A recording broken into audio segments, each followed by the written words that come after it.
the tools we're going to need today are a 1/4 inch ratchet with a 7mm socket and a T15 socket.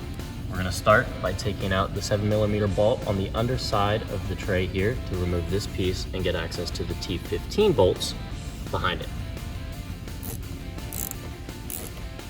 So you're going to push forward on the underside here first to break it loose, and then you can continue up and remove it.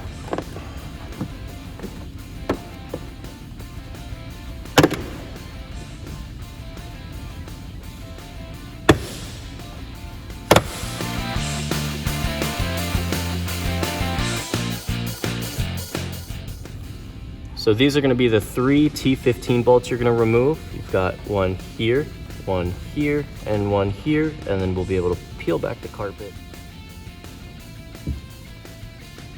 Once you get to that point, you can peel the flap back and use the wheel to hold it in place because the stock controller is up in there.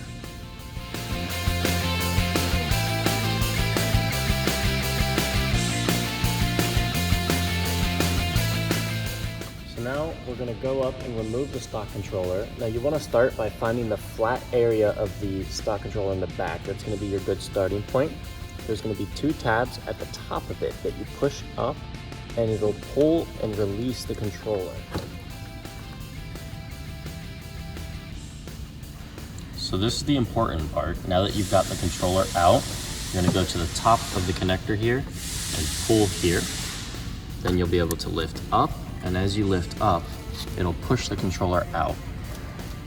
And then you just give it a little, click it like that back. And it pops out.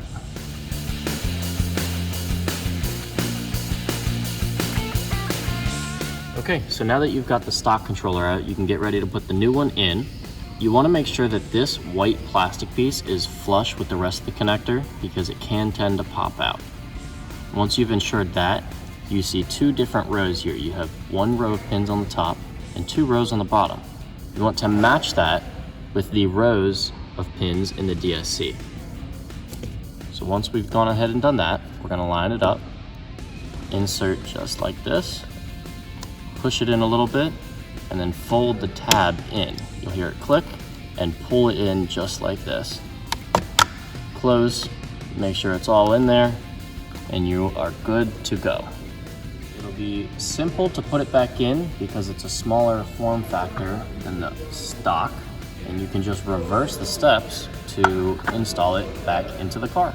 As an option with your DSC, you can get the USB tuning cable. However, every controller that is new from us comes programmed, plug and play, ready to go.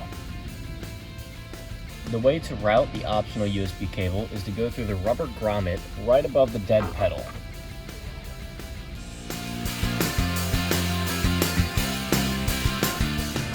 So now we have pulled through the optional USB cable. We're going to go ahead and finish the install by plugging it in here.